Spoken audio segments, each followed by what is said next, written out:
CBI हर जुबान पर है। सामान्य जन का ऐसा भरोसा जीतना कोई साधारण उपलब्धि नहीं है। आज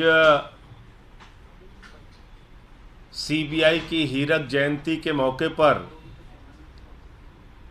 भारत के प्रधानमंत्री आदरणीय नरेंद्र मोदी जी ने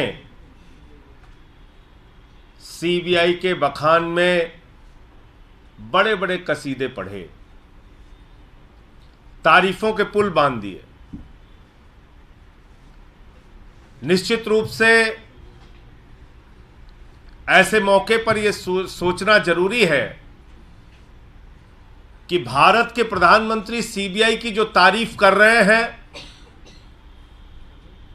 वास्तव में उसकी कार्यशैली के कारण तारीफ कर रहे हैं या सीबीआई प्रधानमंत्री जी के जेब की संस्था बन चुकी है, इसके कारण तारीफ कर रहे हैं। इस तारीफ के पीछे कारण क्या है? क्या प्रधानमंत्री जी अब यह मानते हैं कि सीबीआई पहले की तरह उनके इशारे पर, उनके कठपुतली की तरह काम कर रही है, इसके कारण तारीफ कर रहे हैं, या उसकी कार्यशैली की वजह से तारीफ कर रहे हैं? मैं खुद भारत के प्रधानमंत्री आदरणीय नरेंद्र मोदी जी का बयान आपके सामने दिखाना चाहूंगा, जो उन्होंने इसी सीबीआई को लेकर बोला था। और कब बोला था? जब वो गुजरात के मुख्यमंत्री थे। सुनिए उन्होंने क्या कहा था सीबीआई को। देश के मौजूदा प्रधानमंत्री आदरणीय नरेंद्र मोदी जी ने गुजरात के मुख्यमंत्री रहते हुए कहा था कि CBI Congress bureau of investigation है, उनकी सरकार के खिलाफ चल रही सारी साजिशों का सबसे बड़ा औजार है सीबीआई। सुनिए। आए दिन इस सरकार को तबाह करने के लिए नए नए षड्यंत्र कर रही है, और षड्यंत्रों का नियम का सबसे बड़ा औजार है सीबीआई। ये कांग्रेस ब्यूरो ऑफ इन्वेस्टिगेशन है।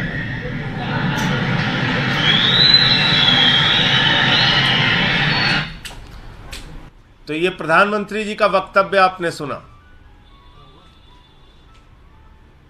तो अब प्रधानमंत्री जी को यह बताना चाहिए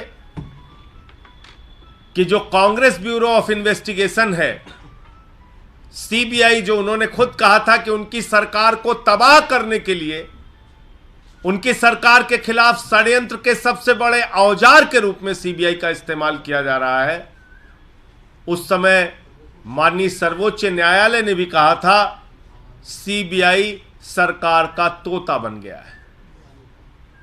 और आज उसी तोते को अपने इशारे पर नचाने का काम भारत के प्रधानमंत्री नरेंद्र मोदी जी कर रहे हैं। और यह बात मैं इसलिए भी कहना चाहता हूं कि जब से सीबीआई का गठन हुआ तब से लेकर आज तक एक उदाहरण आपको नहीं मिलेगा, एक उदाहरण जिसमें सीबीआई के डायरेक्टर के दफ्तर को सील कर दिया गया। यह काम कब हुआ? यह काम हुआ 2018 में, जब नरेंद्र मोदी जी प्रधानमंत्री थे।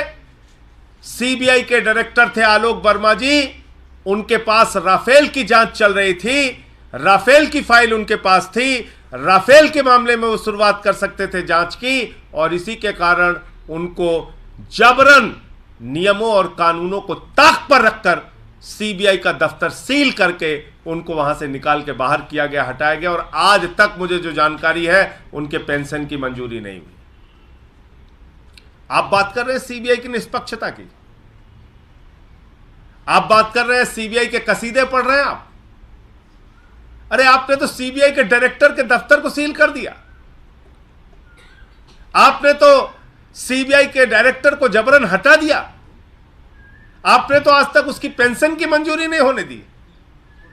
आपने तो सीबीआई को लेकर बड़े बड़े आरोप लगाए, और आज जब वही सीबीआई आपके इशारे पर नाचने लगी, राजनीतिक प्रतिद्वंदियों को जबरदस्ती पकड़ पकड़ के जेल में डालने लगी, तो सीबीआई आपके लिए अच्छी हो जाती है।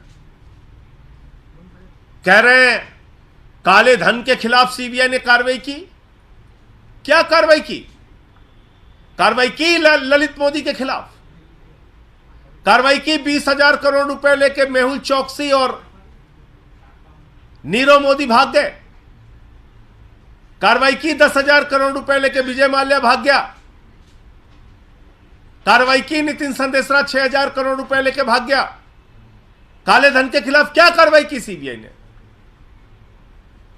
नरेंद्र मोदी जी के मित्र अडानी ने मॉरिशस में एक पते पर 6 कंपनी खोलकर 42,000 करोड़ रुपए काला धन अपनी कंपनियों में हिंदुस्तान के अंदर लगाया। कोई कार्रवाई की सीबीआई ने? सीबीआई ने किस पे कार्रवाई की? फर्जी मामले बनाकर भारतीय जनता पार्टी के इशारे पर सरकारों को गिराने, डराने, धमकाने और पकड़ पकड़ के जेल में डालने की कार्रवाई सीबीआई ने की, जो दिल्ली में हमें देखने को मिल रहा है और बाकी दूसरे राज्यों में देखने को मिल रहा है। तो इसलिए मैं समझता हूं कि प्रधानमंत्री जी ने सीबीआई के बारे में जो तारीफ के पुल बांधे हैं, दरअसल प्रधानमंत्री जी उसी प्रकार से सीबीआई का इस्तेमाल कर रहे हैं जो सुप्रीम कोर्ट ने टिप्पणी की थी कि सीबीआई सरकार का तोता है। उसी तोते को अपने इशारे पर नचाने का काम भारत के प्रधानमंत्री आदरणीय नरेंद्र मोदी जी कर रहे हैं। मुझे इतनी ही बात करनी थी, और आपके कोई प्रश्न हो, जो जानकारी मिली है मनीष सिसोदिया जी के मामले में उनकी न्यायिक हिरासत बढ़ा दी गई है, वो एक कानूनी प्रक्रिया होती है, तो वो फैसला भी आज हुआ है कोर्ट के द्वारा।